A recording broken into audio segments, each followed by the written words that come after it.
Este es el que fue sembrado junto al camino. Aquí está el individuo de corazón endurecido, alguien a quien el Antiguo Testamento llamaría duro de cerviz.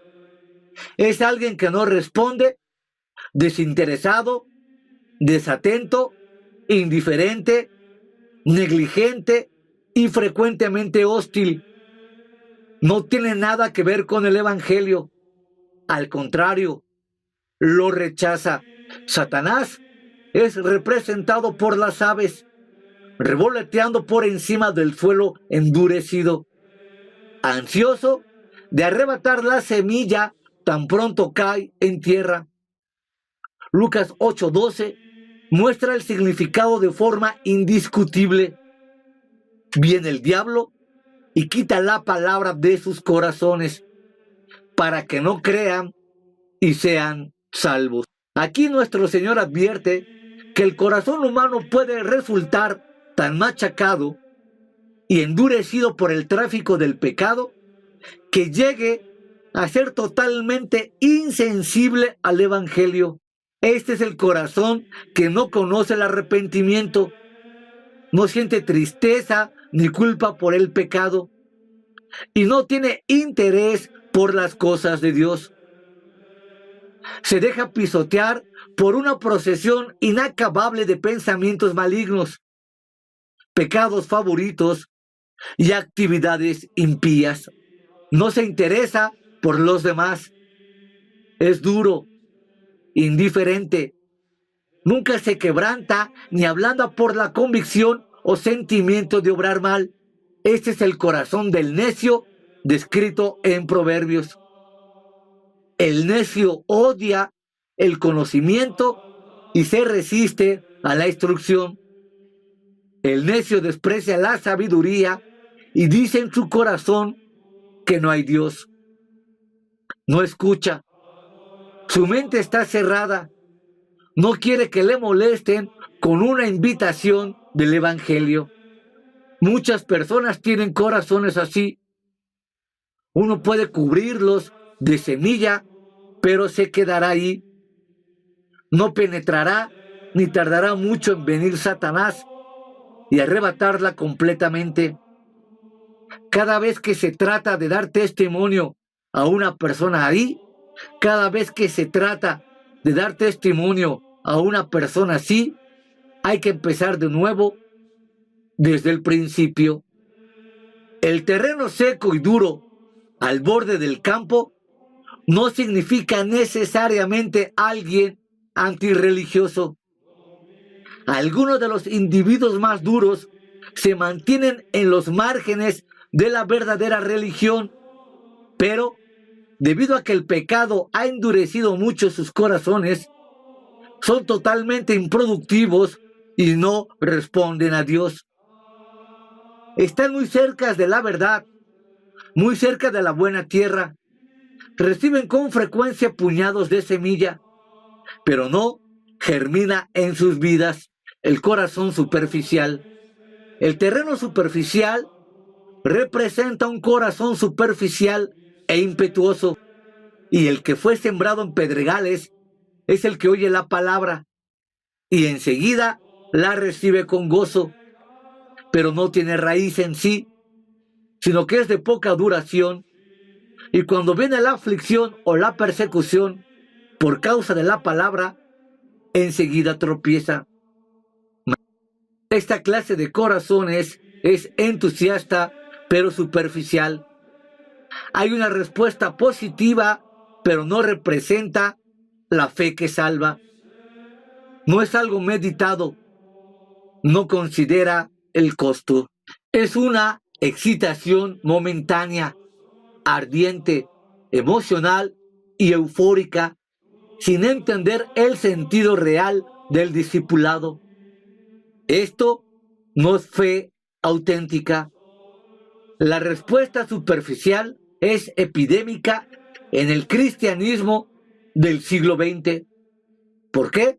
Porque el Evangelio generalmente se presenta con la promesa de gozo, entusiasmo, compañerismo, y sentimientos placenteros unidos a éxito, prosperidad, riqueza, buena salud, alta autoestima y un gran porvenir.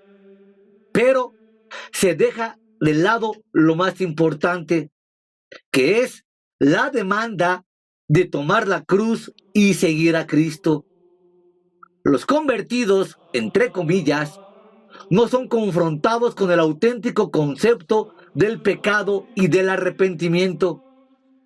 En lugar de ello, se sienten motivados a unirse con los seguidores de Cristo por las buenas cosas que se les prometen. Pero debajo de la capa superficial de lo que parece ser suelo fértil, hay un lecho rocoso de rebelión y resistencia a las cosas de Dios.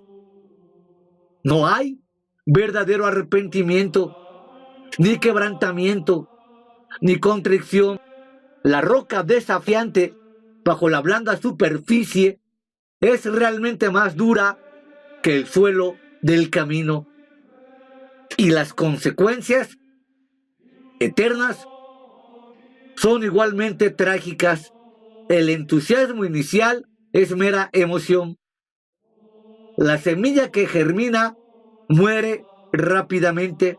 Estas personas no son realmente salvas. Los que responden superficialmente constituyen una de las mayores desilusiones del ministerio. Exteriormente, la fe de muchos parece muy alentadora. De hecho, cuando se mira el campo, se podría pensar que estas personas están por encima y son más fuertes que las demás, pero no tienen raíz que soporte un crecimiento tan fácil y tan pronto llega la prueba o la persecución, se secan y marchitan. Tengamos mucha precaución de las conversiones que son todo sonrisas y alegrías, sin ningún sentimiento de arrepentimiento o humildad. Esta es la señal de un corazón falso y superficial. Por eso, siempre he estado en contra del falso ministerio payasal. Gente que se disfraza de payaso e intentando imitar al payaso del mundo, solo que ahora lo transforma en un payaso cristiano, entre comillas. Entre bromas, entre risas, entre chistes, entre alegrías y entre cosas aún insanas, estos payasos cristianos intentan llevar a las personas a la salvación. Pero entendamos que este tipo de payasos van en contra de la verdadera fe que salva, porque omiten el mensaje verdadero de la cruz, que es el arrepentimiento y la obediencia a Cristo. Además, en ninguna parte del Nuevo Testamento ni de la historia cristiana por más de 1950 años encuentro a nadie vestido de payaso para evangelizar. Esto es una muestra más de las herejías modernas de los cultos cristianos. Yo siempre me pregunto y te pregunto, ¿te imaginas tú a Jesús, llamado el Cristo, vestido de payaso, predicando sobre el infierno? ¿Te imaginas tú a Jesús, llamado el Hijo del Hombre, vestido de payaso, predicando que si no te arrepientes tendrás una condenación eterna? Todo entre bromas, risas, chistes ligeros y bromas superficiales. Pues todo esto es el ministerio payasal. O sea, que la ceguera es tan infinita que bajo una falsa piedad se pretende justificar a todo un payaso, entre comillas, cristiano, que pisotea, denigra y rebaja las demandas del reino. Por esta razón, una persona con semejante corazón puede carecer del sistema de raíces necesario para resistir el tiempo tempestuoso. Si una profesión de fe en Cristo no nace de un sentimiento profundo de perdición, si no va acompañada por una convicción infinita de pecado, si no incluye un gran deseo de que el Señor le limpie, purifique y dirija, y si no comprende el deseo de negarse a uno mismo, de sacrificarse y sufrir por su causa, entonces estamos bajo un falso evangelio, bajo una falsa evangelización y por supuesto carece de las raíces adecuadas. Es solo cuestión de tiempo que el creciente florecimiento se marchite y muera. El corazón mundano. El suelo espinoso representa un corazón preocupado por asuntos mundanos. El versículo 22 de Mateo 13 dice: y el que fue sembrado en espinos, este es el que oye la palabra, pero las preocupaciones de este mundo y el engaño de las riquezas ahogan la palabra y queda sin fruto. Esta es la descripción perfecta de un hombre mundano, uno que vive para las cosas de este mundo. Está consumido por los cuidados de este siglo.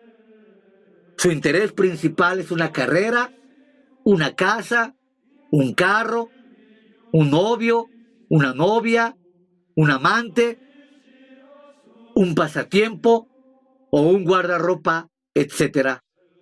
Para él, el prestigio, la apariencia o la riqueza lo es todo.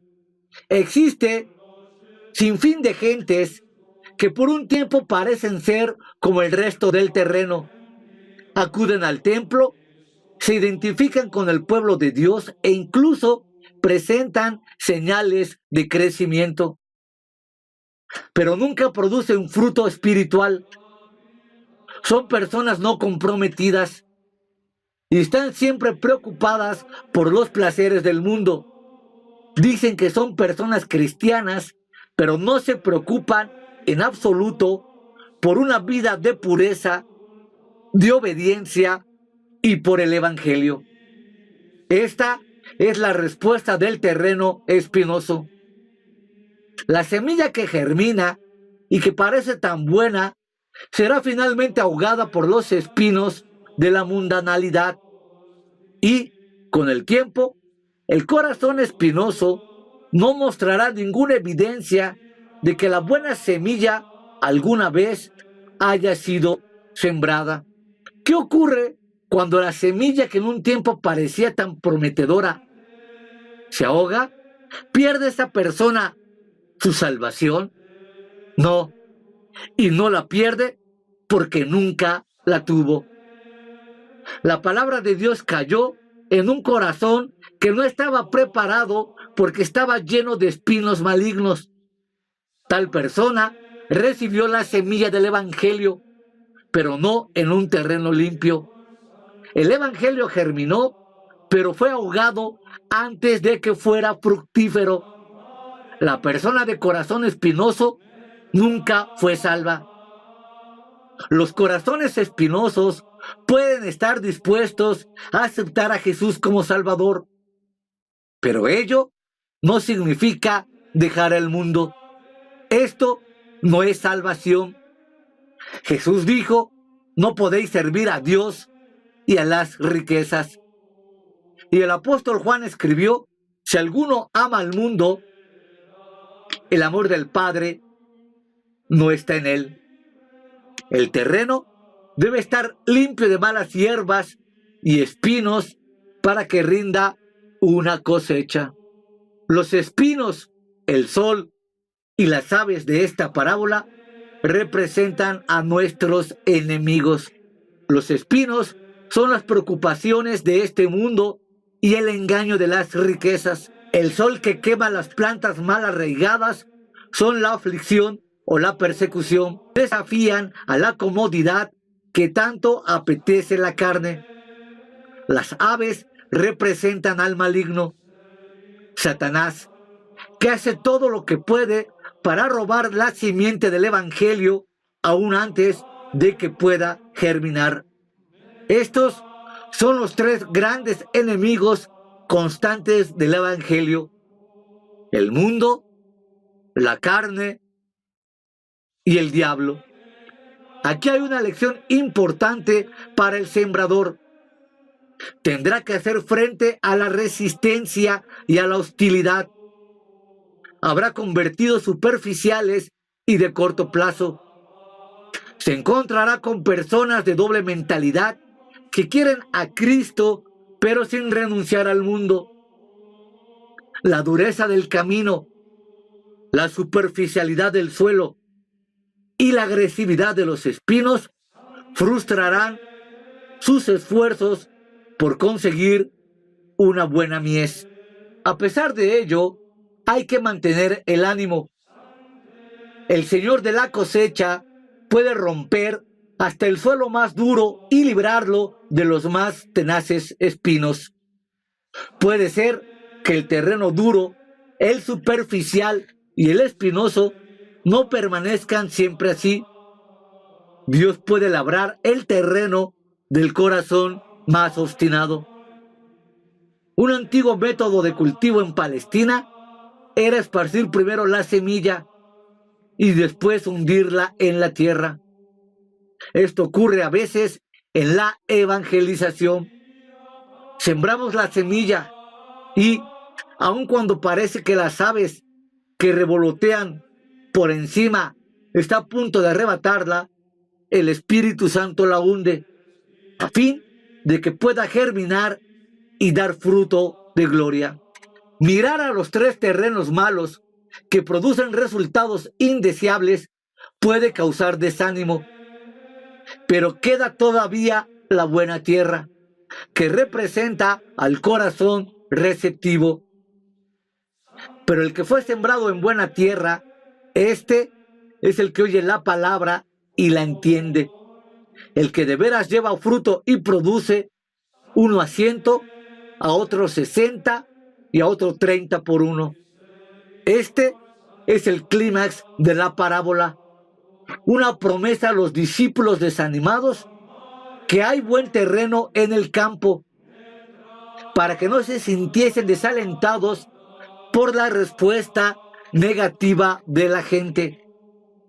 Jesús quería que supieran que hay un gran campo preparado y listo para recibir la semilla, el cual dará fruto abundantemente.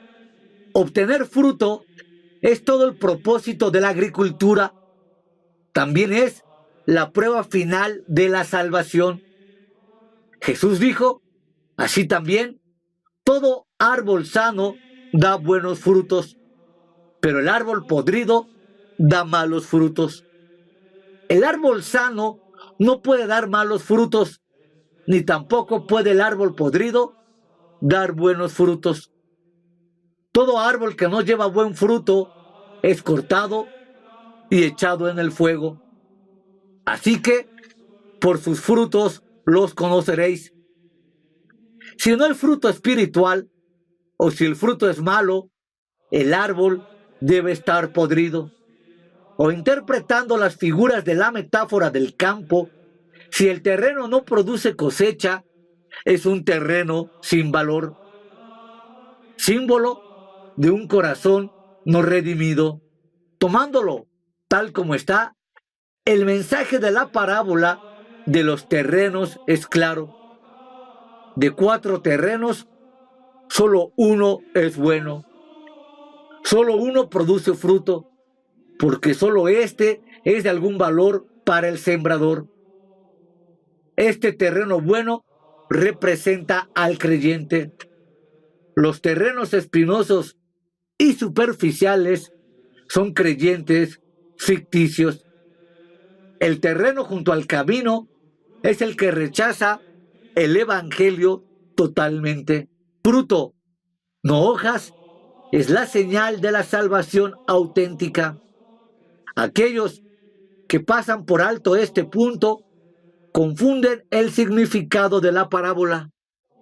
Es importante señalar que ninguno de estos primeros tres corazones, el terreno junto al camino, el superficial y el espinoso, experimentaron la salvación. La prueba de la salvación no es oír la palabra o responder rápida y emocionalmente a la misma, ni siquiera cultivar la palabra para que se convierta en algo vivo. La prueba de la salvación es el fruto, porque como dijo Cristo, por su fruto lo conoceréis. La prueba de la salvación es la obediencia. Sin duda, el fruto es la prueba final de la verdadera salvación. A la hora de la cosecha, el terreno espinoso no es mejor que el terreno duro o superficial. Todos son inútiles. La semilla sembrada en ellos se pierde y el terreno no sirve más que para el fuego. No puede representar la salvación. Nótese que no toda la buena tierra es igual de productiva. Alguna produce 100, otra 60 y otra 30 por 1. No todos los cristianos dan fruto como deberían o podrían, pero todos son fructíferos en cierto grado. Los cristianos son desobedientes a veces y desde luego pecan todavía, pero finalmente los creyentes se identifican por sus frutos.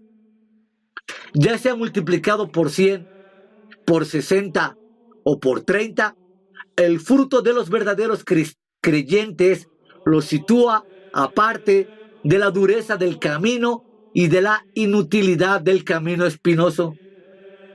Su fruto es multiplicado y abundante. No es algo que debe buscarse entre las matas espesas. Como sembradores, somos llamados a esparcir la semilla del evangelio no adulterado, aunque tal vez caiga en terreno sin cultivar. Siempre habrá terreno junto al camino, terreno superficial y terreno espinoso, pero también habrá una tierra que dará cosechas a 30, 60 y 100 por 1. Esa tierra preparada solo necesita que se siembre en ella la semilla adecuada.